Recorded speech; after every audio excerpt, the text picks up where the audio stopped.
வாசுகி, அதாவது அன்பை தான் நாங்கள் விதைக்க வந்திருக்கிறோம், நாங்கள் ஒருபோதும் அப்படி பிரிவினையை வெறுப்பை நாங்கள் விதைத்ததே இல்லை அப்படின்றார். அப்புறம் ஏன் காங்கிரஸுடைய தேர்தல் வாக்குறுதி எல்லாமே பிரிவினையை மத அடிப்படையில் பிரிக்கிறாங்க அப்படின்னு தொடர்ந்து பேசுகிறீர்கள் தேசிய ஜனநாயக கூட்டணி?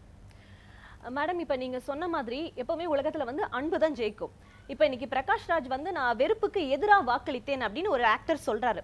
அப்ப நீங்க ஆக்ட்ரஸ் கங்கனா கிட்ட போய் கேட்டீங்கன்னா வச்சுக்கோங்க, நான் அன்புக்கு ஆதரவா வாக்களிக்கிறேன் அப்படின்னு சொல்லுவாங்க. ஏன்னா அவங்க பிஜேபி கேண்டிடேட்டா இருக்காங்க. அவங்க பிஜேபிக்கு ஆதரவா பேசும்போது நான் அன்பு வெறுப்புங்கிறது அவங்களோட பரிமாணம், அவங்க பார்வையை பொறுத்துதான் இருக்கு. இப்போ ஒருத்தருக்கு வெறுப்பா இருக்கிறது இன்னொருத்தருக்கு அது அன்பா இருக்கலாம். அவங்க ஏன் அது வந்து அன்புக்கும் வெறுப்புக்குமான வித்தியாசமே எல்லாருக்கும் மறந்து போயிடும் போல. ஆமாங்க, ஏன்னா டாபிக்காவே நீங்க கொடுத்திருக்கீங்க, அது பேசு பொருளாவே நீங்க மாத்தி கொடுத்திருக்கீங்க. அப்படி இல்லைன்னா இதுக்கு நாங்க இந்த விளக்கம் கொடுக்கணும்னு அவசியமே கிடையாது. இது ஒரு டாபிக்ல வச்சு நீங்க கொடுத்திருக்கறதுனாலதான் இதுக்கு நம்ம விளக்கம் கொடுக்க வேண்டியதா இருக்கு.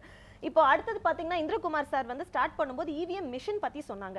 அது வந்து ஒன் டைம் ப்ரோக்ராம் தான். அது வந்து ballot unit, control unit and VVPAT இருக்கு. அதுல வந்து சுப்ரீம் கோர்ட் என்ன சொல்றாங்கன்னா, இதுல வந்து நீங்க வந்து ரீப்ரோக்ராம் பண்ண முடியாது, ஒன் டைம் ப்ரோக்ராம் தான். தேர்தல் நடக்கும் போது ஒவ்வொரு வாட்டியும் எல்லா கட்சிகளுமே வந்து இது ஒரு வழக்கமா வச்சுக்கிறாங்க. இந்த முறைகேடு நடந்திருக்கு, அவங்களுக்கான வாக்கு சதவீதம் கம்மியாகிற மாதிரி இருந்தா இந்த எலெக்ஷன்ல வந்துட்டு இவிஎம் மிஷின் வந்து ஃபால்ட் அப்படிங்கிற மாதிரி தான் எல்லாரும் இது பண்றாங்க, பிம்பத்தை உருவாக்குறாங்க.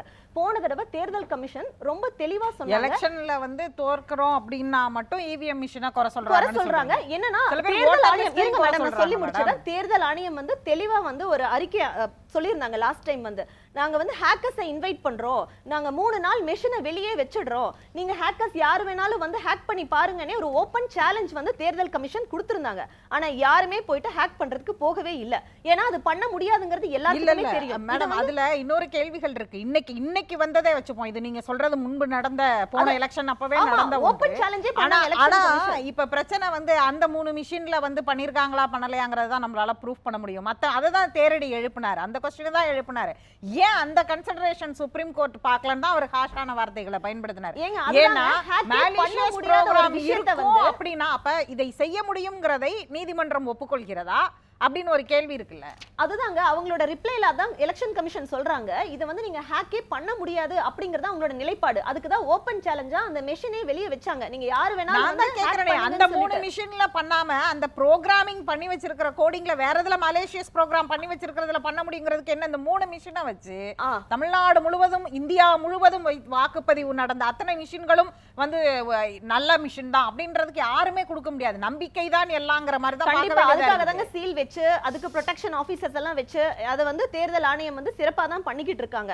இப்போ அவங்களுக்கு லாஸ்ட் டைம் பாத்தீங்கன்னா 38 இடத்துல திமுக ஜெயிச்சிருக்காங்க. அப்ப வந்து இவிஎம் மெஷின் வந்து அவங்களுக்கு சாதகமான மாத்திக்க முடியுமா? குறைந்தபட்ச வாக்குப்பதிவு உள்ள தொகுதி நான் நேரத்தர தேரடி ஆர்கே நகர் தான். அங்கேயே சில வார்டுகள்ல அங்க இருக்கிற ஓட்டை விட அதிகமா போலிங் ஆயிருந்துச்சு. திரும்ப ரீபோலிங்லாம் நடந்துச்சு 2 இடத்துல இங்க. அப்ப இவிஎம் மிஷின் மேல நம்பிக்கையில தானே போய் வாக்களிச்சாங்கன்னா அங்க இருக்கக்கூடிய வாக்கு எல்லாரும் அதிகமா எப்படி அந்த வார்டுல வேண்டாம்னு தான் சொல்லணும். இப்ப எலெக்ஷனே முடிஞ்சிருச்சு, அடுத்த கட்டங்களுக்கு வேற மாநிலங்களுக்கு தேர்தல் நடக்கும்போது இப்ப இவிஎம் மிஷினை குறை சொல்லக்கூடாதுங்கிற இதுல தான் சுப்ரீம் கோர்ட்டே கேஸை வந்து ரிஜெக்ட் பண்ணிடுச்சு. இது ஒரு ஜனநாயக கேள்வி தானே இது வந்து இதுல எனக்கு சந்தேகம் இருக்கு. நான் வாக்களிக்கிறேன் ஒரு வாக்காளரா, எனக்கு இந்த சந்தேகம் இருக்கு. அப்புறம் தான் வேட்பாளர், கட்சி, தேர்தல் ஆணையம் எல்லாம் ஒவ்வொரு வாக்காளருக்கும் அந்த கேள்வி இருக்குல்ல. கரெக்ட்டுங்க. அப்ப இதெல்லாம் ஆலோசிச்சுதான் முன்னாடி வந்து நம்ம பேப்பர் முறையில போட்டுட்டு இருந்ததை வந்து இவிஎம் மிஷின் முறைக்கு மாத்துறோம். அதுக்கு முன்னாடியே எக்கச்சக்கமான டிஸ்கஷன்ஸ், ட்ரையல் எல்லாம் பார்த்து தான் இந்த சிஸ்டம் நீங்க கொண்டு வந்தீங்க. இப்ப இதுல உங்களுக்கு டவுட் இருந்துச்சுன்னா எலெக்ஷன் கமிஷன் தான் அது வந்து கூடிய விரைவில் வந்து அவங்க தான் கிளாரிஃபிகேஷன் கொடுக்கணும். மேபி எலெக்ஷன் முடிஞ்சு போன தடவை வந்து ஒரு ஸ்டேட்மெண்ட் கொடுத்த மாதிரி இன்னமும் விளக்கமா அவங்க வந்து அறிவுரை கொடுப்பாங்களா? எலெக்ஷனுக்கு முன்னாடியே தீர்த்திருக்கணும் தேர்தல் ஆணையம்ங்கிறது தான் எல்லாருமே ப்ரொடெக்ட் பண்ணி இவிஎம்ஏ வேண்டாம்னு சொல்லிருக்கோம். இப்ப எல்லாருமே போய் ஓட்டு போட்டுட்டு வந்துட்டோம். இப்ப எல்லாம் அடுத்த கட்டங்களை நோக்கி போய்கிட்டு இருக்கோம். இந்தியா முழுவதும் நடந்து கொண்டிருக்கிறது. இன்னும் 2 கட்டம் முடிஞ்சிருச்சு, இன்னும் 5 கட்ட தேர்தல் இருக்கிறது. அந்த 5 கட்ட தேர்தலுக்காவது ஒரு ஃபேர் அண்ட் ஃப்ரீ எலெக்ஷன் நடக்கணும்னு எதிர்பார்ப்பாங்க. கரெக்ட். அப்ப நீங்க எலெக்ஷன் கமிஷனுக்கு ரெப்ரசன்டேஷன் கொடுத்து ஹை கோர்ட்ல போயிட்டு நீங்க ரிட் ஃபைல் பண்ணி அவங்களோட கிளாரிஃபிகேஷனை வாங்குங்க. இப்போ சுப்ரீம் கோர்ட்ல போட்டதுக்கு அது வந்து டிஸ்மிஸ் பண்ணிட்டாங்க. சோ அவங்களுக்கு டவுட் இருக்குன்னா அவங்கவங்க போய் நீங்க கேள்வி எழுப்பணும்னா கூட நான் போய் சுப்ரீம் கோர்ட்ல ஒரு ரிட் பதிவு பண்ணிட்டு வந்தா கேள்வி எழுப்பணும். நம்ம விவாதம் பண்றதுனால எதுவுமே மாற போறது கிடையாது. எல்லாருமே விவாதங்கள் மூலமாகத்தான் இங்கே பல மாற்றங்கள் வந்திருக்கிறது. எழுப்பப்பட தான் ஒவ்வொன்றுக்கும் அனைவருக்கும் தெளிவு கிடைத்திருக்கிறது. நீங்க விவாதமே பண்ணாதீங்க.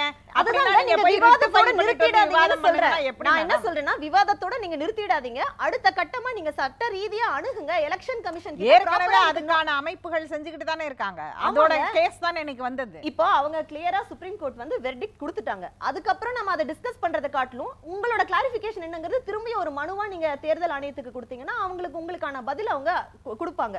அது ஒண்ணு. ரெண்டாவது வந்து போபண்ணா சார் வந்து இது முடிச்சு வச்சுட்டாங்க மேடம். இப்பெல்லாம் யாரும் போய் இதுக்கு பதில்லாம் இப்ப சொல்லிட்டு இருக்க முடியாது. இனி 5 கட்ட தேர்தல் முடிஞ்சிருச்சு. நம்ம திரும்ப அதை எடுத்து ஓபன் பண்ணி போறதெல்லாம் இன்னொரு விஷயம். அவர் போபண்ணா சார் சொன்ன இடத்துக்கே நான் வரேன்.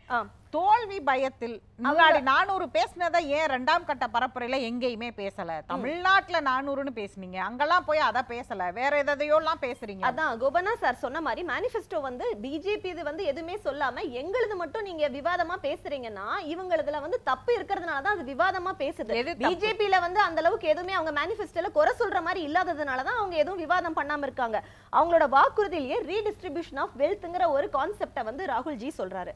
அது என்னன்னா இப்போ நீங்க சொல்ற மாதிரி ஷாம் சார் அங்க யுஎஸ்ல வந்து என்னன்னா ஒரு குறிப்பா ஒரு 6 மாநிலங்கள்ல வந்து இந்த இன்ஹெரிட்டன்ஸ் அதாவது சொத்து பரம்பரை சொத்து அவங்க வச்சிருந்தாங்கன்னா 45% மட்டும் தான் அவங்க வெச்சுக்கணும். மீதி 55% வந்து கவர்மெண்ட்டுக்கு கொடுக்கணும்ங்கறாங்க. அதுக்கு கனெக்டிவிட்டி இருக்கு. சாம் பிட்ரோடா கடந்த காலத்துல உங்களோட ஆலோசகராக இருந்தார். ஆமா. அவர் சொன்னாருங்கிறதுனால அது காங்கிரஸ் உடைய தேர்தல் வாக்குறுதியா மாறிடுமா? இல்லங்க, அதெல்லாம் வெச்சுதான் அவங்களோட ஆலோசகரா தான் அவர் இவ்ளோ நாள் பணியாற்றினாரு. அதெல்லாம் வெச்சுதான் ஒரு மேனிஃபெஸ்டோவை ரெடி பண்றாங்க. அப்ப ரீடிஸ்ட்ரிபியூஷன் ஆஃப் வெல்த் வந்து அவர் என்ன தெளிவான விளக்கம் மேனிஃபெஸ்டோல இன்ஹெரிட்டன்ஸ் டாக்ஸ்னு வார்த்தை இருக்கா? இல்லங்க, ரீடிஸ்ட்ரிபியூஷன் ஆஃப் வெல்த் இருக்கு. ரீடிஸ்ட்ரிபியூஷன் ஆஃப் வெல்த் எப்படி இன்ஹெரிட்டன்ஸ் டாக்ஸா மாறும்? இல்லங்க, பணக்காரங்க கிட்ட இருக்கிற சொத்தை வந்து இல்லாத ஏழைகளுக்கு கொடுக்கறோம் அப்படிங்கிற ஒரு வார்த்தை வந்து ராகுல் ஜி வந்து ஒரு மேடையில சொல்றாரு. அப்படியான வார்த்தையே சொல்லல. ரீடிஸ்ட்ரிபியூஷன்ங்கற வார்த்தைக்கு அதுக்கும் எப்படி நீங்க உடனே அது பணக்காரங்கள்ட்ட இருந்து வாங்கி அப்ப ரீடிஸ்ட்ரிபியூஷன் ஆஃப் பணக்காரங்கள்ட்ட இருந்து வாங்கி ஏழைக்கு கொடுக்கறதுலயாவது ஒரு நியாய தர்மம் இருக்கு. அது எப்படிங்க அவங்க பரம்பரை சொத்தா இருக்கு கொடுத்துருவாங்க சொல்றதுல என்னங்க இருக்கு? சொத்தா இருக்கலாம். அந்த சொத்தை போயிட்டு எப்படிங்க நம்ம அடுத்தவங்களுக்கு வந்து அதை எப்படி நீங்க இன்ஹெரிட்டன்ஸ் டாக்ஸோட இது பண்றீங்க? இல்லங்க, இதெல்லாம் லிங்க் தான். எப்படினா அவரே வந்து பேட்டியில சொல்றாரு. கோபண்ணா சார் நான் நேரா தரேன் இருங்க. அவர் வந்து அவரோட பேட்டியில சொல்றாரு இது வந்து அமெரிக்கால இருக்க கொள்கை வந்து இந்த மாதிரி ஒரு கொள்கை இருக்கு அமெரிக்கால. இப்போ அத தான் வந்து ராகுல் ஜி இங்க இம்ப்ளிமெண்ட் பண்ண போறாருங்கிறது அவர் ஒரு பிரஸ் மீட்ல அவரே ராகுல் காந்தி அப்படி இல்லன்னு அடுத்த நாளே கிளாரிஃபிகேஷன் கொடுத்துட்டாரு. அவர் மேடையில சொன்னதை வெச்சுதாங்க இது பேசு பொருளா மாறுச்சு. அவர் மேடையில ஒன்னு சொல்றாரு, அடுத்த நாள் வந்து அந்த மாதிரி இல்லங்கற அவர் வந்து அப்படியான ஒரு 2006ல வந்து நீங்க இப்ப வாசுகிக்கு ஒரு கிளாரிட்டி வேணும். அவங்க தேர்தல் வாக்குறுதியில சொல்லிருக்காங்களா இல்ல சாம் பிட்ரோடா சொன்னதை வச்சு தேர்தல் வாக்குறுதியில சொல்லிருக்காங்க? தேர்தல் வாக்குறுதியில இன்ஹெரிட்டன்ஸ் டாக்ஸ்ங்கற வார்த்தை எங்க இருக்கு? இன்ஹெரிட்டன்ஸ் இல்ல, ரீடிஸ்ட்ரிபியூஷன் ஆஃப் வெல்த். அது வந்து அவங்களோட தேர்தல் வாக்குறுதியில சொல்லிருக்காங்க. ரீடிஸ்ட்ரிபியூஷன் ஆஃப் வெல்த்னா அதுக்கு நிறைய இன்டர்பிரேஷன் கொடுக்கலாமே. அது அவர் தெளிவுபடுத்தணும். வாசுகியோட அடுத்த நாள் வந்து மேடையில பிரசன்னாவோட இன்டர்பிரேஷன் வேறயா இருக்கும், கோபண்ணாவோடது வேறயா இருக்கும், இங்கேயே தேரடியோடது வேறயா இருக்கும், என்னோடது வேறயா இருக்கும், இதை பார்த்து கொண்டிருக்கிற ஆடியன்ஸுக்கு வேறயா இருக்கும். அது வந்து ரீடிஸ்ட்ரிபியூஷன்னால இவங்க கிட்ட புடிங்கி அவங்கள்ட்ட கொடுத்துருவாங்க, திருடி கொடுத்துருவாங்க.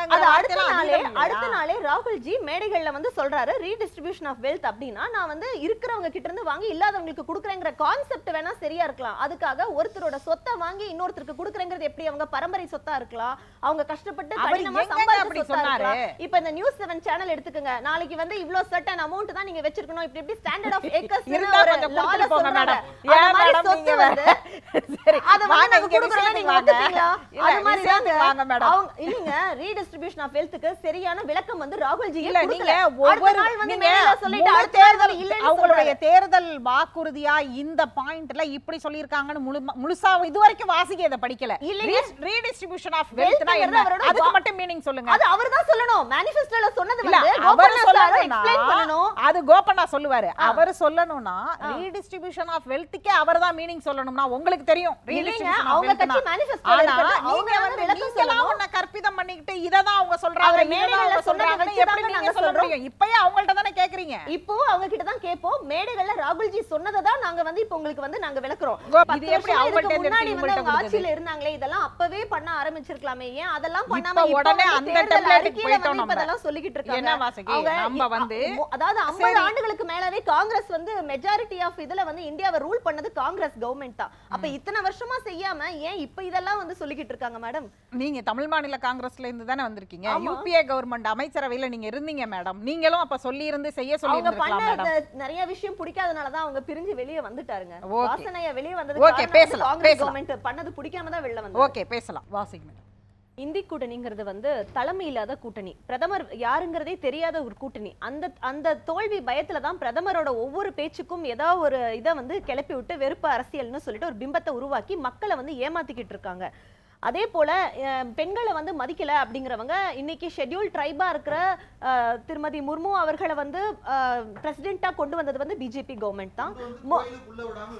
33% இடஒதுக்கீடு 96ல இருந்து போராடி இவங்க காங்கிரஸ் கவர்மெண்டால நிறைவேற்றவே முடியாத அந்த இதை கூட நம்ம மோடி கவர்மெண்ட்ல தான் வந்துட்டு பில் பாஸ் பண்ணாங்க.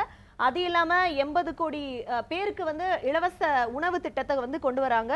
அப்புறம் ஜம்மு அண்ட் காஷ்மீர் பிரச்சனையை வச்சு காங்கிரஸ் பல காலமா மக்களை ஏமாத்திட்டு இருந்தாங்க. அந்த பிரச்சனைக்கெல்லாம் முற்றுப்புள்ளி வச்சாங்க. ராம ஜென்ம பூமி வழக்கு இந்த மாதிரி இதுக்கு எல்லாத்துக்கும் முற்றுப்புள்ளி வச்சு வளர்ச்சியை நோக்கி பிஜேபி கவர்மெண்ட் வந்து போயிட்டு இருக்காங்க. சார் சொன்னாரு பிஜேபி கவர்மெண்ட்ல பெண்களுக்கு மரியாதை இல்லைன்னு. அதே போல அசம்பிளியில வந்து ஜெயலலிதா அம்மாக்கு என்ன நடந்துச்சு அப்படிங்கிறது தமிழக மக்கள் யாருமே மறந்திருக்க மாட்டாங்க.